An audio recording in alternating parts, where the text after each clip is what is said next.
Why do I say that America has only 10% of its nuclear arsenal left? Why do I say that America has reduced the size and strength of its nuclear retaliatory arsenal down to just 10% of what it used to have? Well, let me explain. The nuclear arsenal, we have the arsenal to keep Russia from attacking us, attacking America. The idea is, we tell Russia, if you attack us, we'll retaliate with our arsenal and destroy your country. Now, our threat has kept Russia at bay for several decades. Our threat to retaliate has kept Russia from attacking. So we should know what the arsenal is made up of, since it is so vitally important. It's made of three parts, and that's why it's called a triad. There's the land missiles, land-based missiles called ICBMs, intercontinental ballistic missiles, ICBMs. Then there's the strategic bombers, and finally there's the submarines, submarine missiles. Now let's say that each of these three parts they're co-equal. But that's not true. But to simplify things, let's just go along with the fiction that each one is 1/3 of the overall arsenal. Now I will explain why we're down to only 10% of what we used to have under Ronald Reagan. We have like 75 B-52s and like 75 or 100 B-1 bombers and like 20 or 19 B-2 stealth bombers. And none of those bombers are on alert any longer. So that's 1/3 of our triad that is no good. It's not ready to be used. The pilots are not ready to fly. The planes are not ready to take off. I should explain that we do have 1/3 of the 20 or 19 B-2 bombers that are on alert. But for the sake of simplicity, let's just say all our bombers have been taken off alert, and so instead of having a triad, we're down to an arsenal of 2 parts rather than 3. Next, I want to explain that our ICBMs are not really part of our retaliatory strike force. They have been like decommissioned. They're not officially decommissioned, but the policy ever since Clinton changed the policy. The policy is not to use our ICBMs to retaliate after a Russian attack. Now I will explain the reasoning or the rationale behind such a crazy change in policy. Okay, instead of having a triad, I have explained that we are down to a monad, just our submarine missiles, and they're the only thing that's really that's the sum total of our nuclear deterrent, which deters Russia from attacking. Now, the submarine fleet used to be 39 submarines, boomer subs, and under Reagan.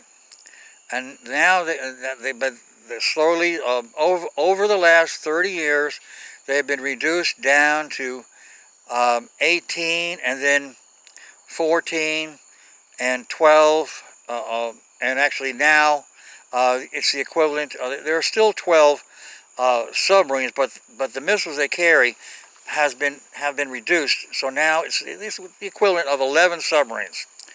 So you can see that we've cut by more than 2/3 from the earlier 39 submarines. And so the submarines used to be 1/3 of the arsenal, and because they're only 1/3 of that 1/3 that's still operational, 1/3 of 1/3 is 1/9, and 1/9 is basically roughly equivalent to 10%. So now you can see that now you see why I say we're down to 10%.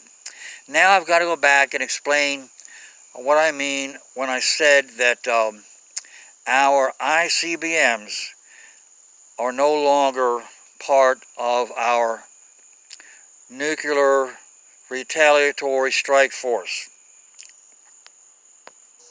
Way back in the late 1980s, it looked like Russia was had changed, going in the direction of democracy.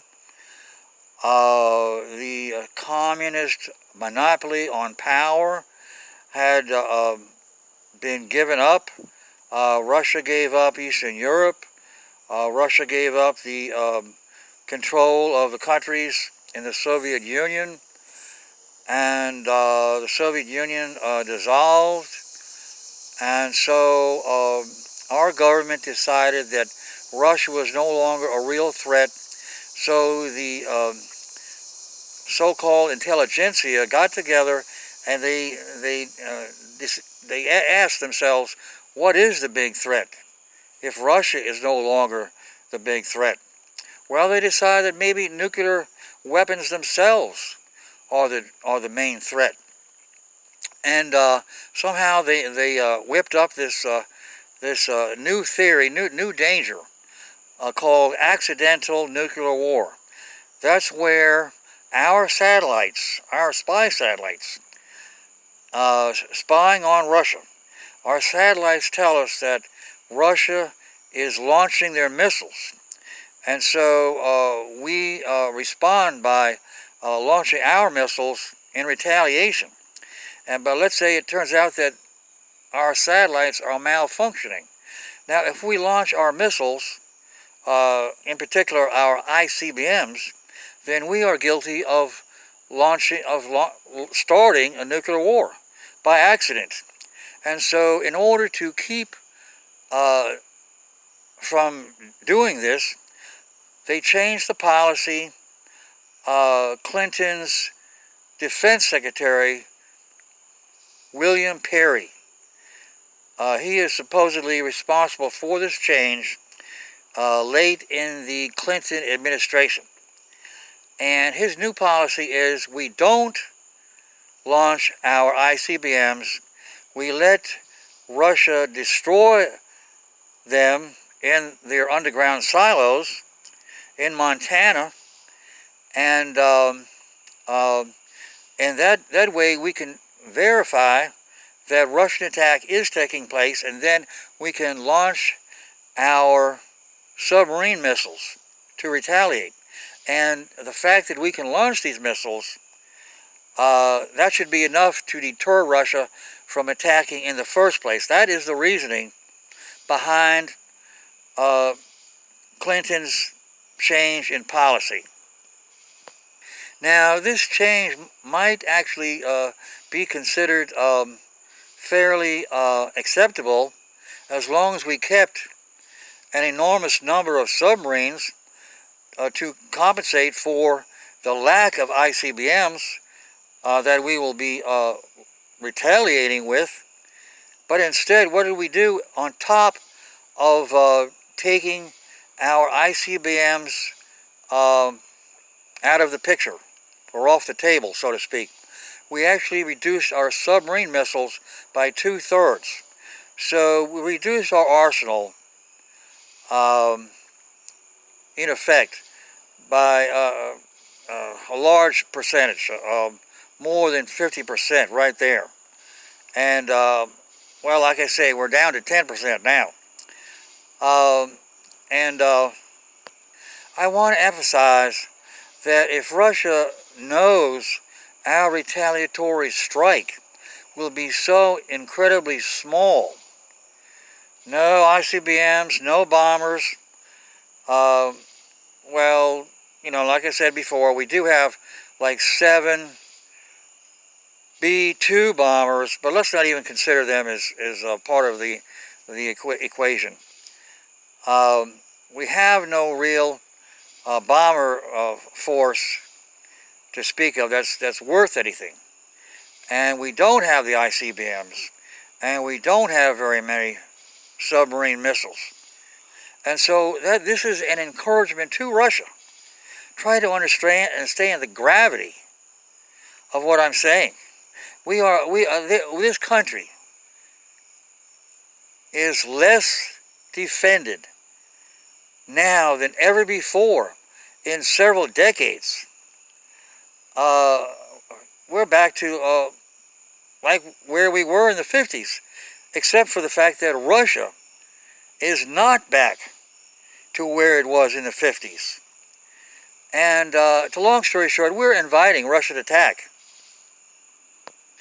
Now, our disarming steadily over the last 30 years is not the only danger, or not the only factor to consider.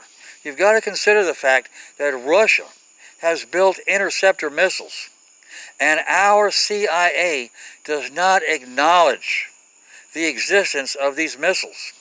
So if these missiles are effective, and if they can shoot down 1,300 warheads, then we have to start with a base of 1,300 warheads just to use up Russia's interception capability. And we have to count our first 1,300 warheads as zero. And then we have to have a supply of warheads on top of the first 1,300, because Russia can shoot down the first 1,300, and in order for us to strike fear into Russia, we have to have more than they can shoot down. But instead, we have reduced to the level where we have less than they can shoot down. We have 1,120 warheads on our submarines. And Russia has ABMs, anti-ballistic missiles. Those are missiles designed to shoot down ballistic missiles. That's why they're called anti-ballistic missiles. A long story short, Russia has enough of those to shoot down 1,300, according to a CIA expert who is now deceased. His name was William T. Lee. And he wrote a book about Russia's ABMs. It's called The ABM Treaty Charade. And I talked to this guy over the phone. I should have talked to him more than just once, but I didn't know he was dying from cancer. So by the time I called back, he was already gone. Now let me just touch on why our CIA dismisses or discounts the Russian ABMs. Our satellites were in the sky monitoring the tests when Russia was testing their ABMs. They would send a dummy warhead flying across Russia, and the ABM was supposed to shoot down the dummy warhead. Now each time it was tested, the ABMs always failed. And so the CIA concludes the Russian ABMs are nothing to worry about. They're totally ineffective. Well, this expert says, Angelo Codevilla. He worked for Senator Wallop from Wyoming way back in, like say, the 80s. And the idea is, this guy Codevilla says, of course the ABMs missed. Of course they were ineffective because Russia knew our satellites were monitoring the tests. And so Russia rigged the tests. And so the idea is the CIA, our CIA is stupid to take the Russian tests at face value. These people are insane. They should never be allowed to work at the CIA. And a long story short, Russia's ABMs are effective. And we are closing our eyes. We are sticking our heads in the sand like an ostrich. And so, in addition to our disarming, we are ignoring Russia's doing the opposite of disarming, which is aiding to their arsenal. The ABMs are an extremely important in addition to the arsenal, and it totally causes an imbalance of power as opposed to a balance of power. This doctrine called MAD, mutual assured destruction, it only works if both sides keep their arsenal and refrain from building ABMs. Everybody knows both sides are not supposed to build ABMs. And Russia has gone ahead and built ABMs, and the intelligentsia in this country is totally out to lunch. They're not blowing the whistle on Russia. Even Codevilla, I talked to him on, I guess, it was over the phone. And long story short, this guy, he's totally out to lunch. I told him Russian making peace, Gorbachev making peace, it's all a trick, it's all a delusion, it's all a deception, trying to get us to disarm. And he told me, no, you mustn't say that. You mustn't say that. It's a gift from God, it's a miracle from God that Russia has changed. Now this was several years ago where he said it. Maybe he's changed his mind by now. But this guy, he's a total expert on Russian missiles, armament, ABMs, and he has the nerve to act like as ignorant as the average American. And it's totally shameful. So let me summarize what I've said so far. Our arsenal is a triad made up of 3 weapons systems: air, land, and sea. Bombers, strategic bombers in the air, the submarines in the sea, and the ICBMs in underground silos. Now, all 3 weapon systems have been drastically reduced, either in terms of numbers or in terms of readiness. Our bombers used to be on alert. We used to have like 1/3 of the B-52s, the B-1s, and the B-2s. And now we're down to just a fraction, a pitiful, negligible number of bombers on alert, that carrying a very light armaments. The throw power of the missiles on the bombers, the B-2 bombers, I think it's 150 tons of TNT, the equivalent. It's only their bombs are only like 10 times the power of the bombs of that hit Hiroshima and Nagasaki.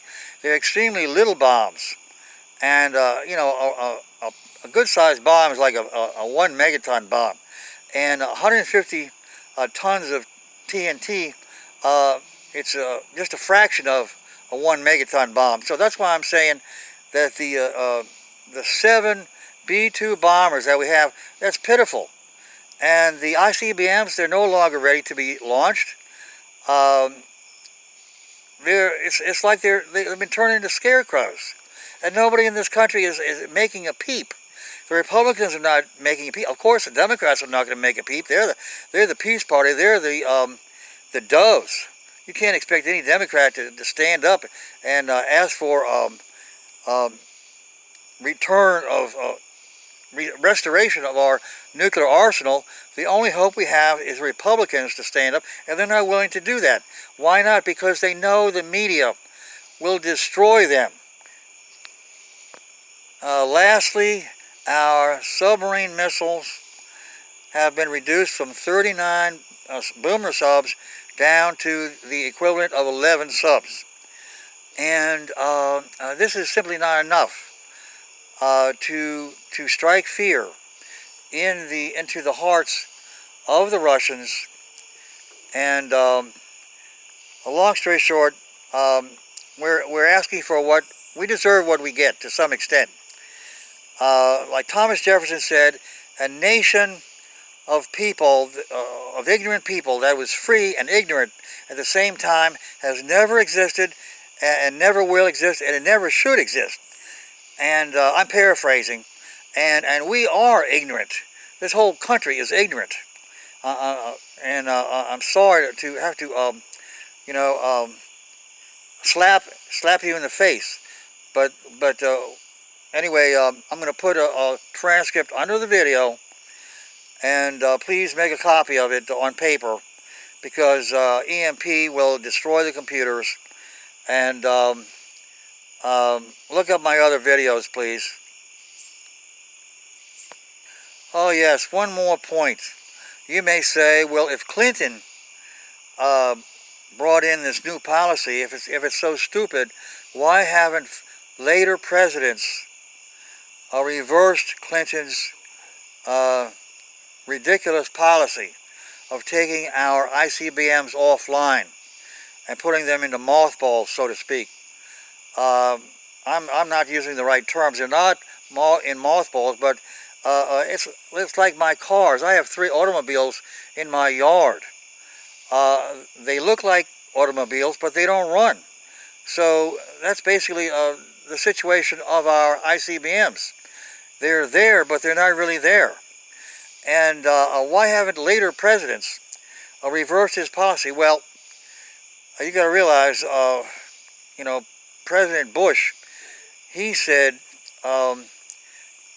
something like, I looked into President Putin's eyes, and I saw his soul, something like that. And the guy, he was President Bush was a good president, but he had they were weaknesses.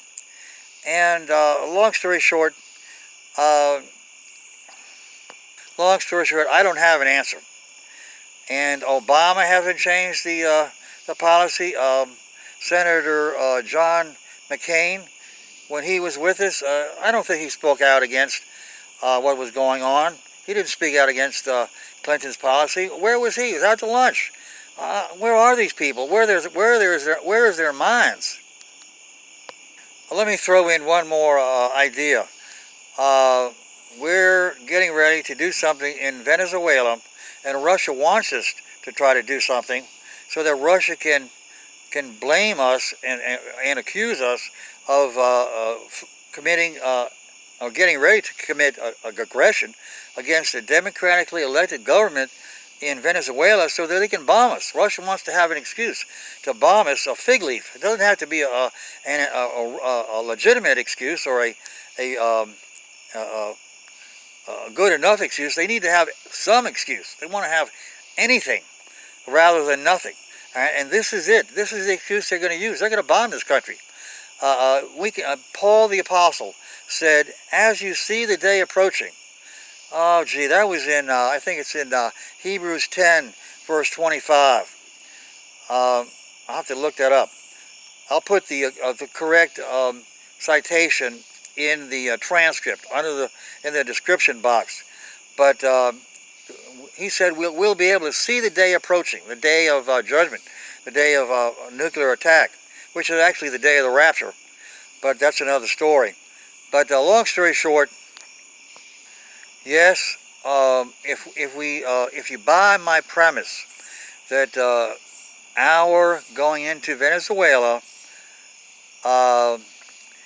will be what Russia wants. They got Maduro to do the crazy stuff that he's doing in Venezuela just to destroy the country, so that we would be tempted to respond make it humanitarian response to stop the madness. And it's anyway.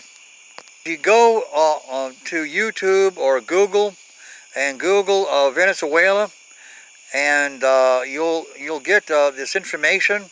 What's going on? Russia is claiming that we're building military training camps across the border from Venezuela, camps in Colombia, and that we're training exiles from Venezuela that are living in Colombia, and that we're getting ready to have them invade Venezuela, and Russia will use that. I'm thinking it could actually be sometime this year. They'll actually bomb us sometime this year, or if not this year, certainly next year. And so if you're getting alarmed, if you're getting sick to your stomach, it's only because you're intelligent enough to see the gravity of the situation. One last thing, the Bible says that Russia will take over the world, and then the tribulation period will be 5 months. That's Revelation 9, verse 5 and 10. And then Christ will come and reverse Russia's victory. And so I want to add that so that you won't be burdened down with nothing but the negative. I want to put in the positive aspect to compensate for the negative. And so until next time, I'm signing off.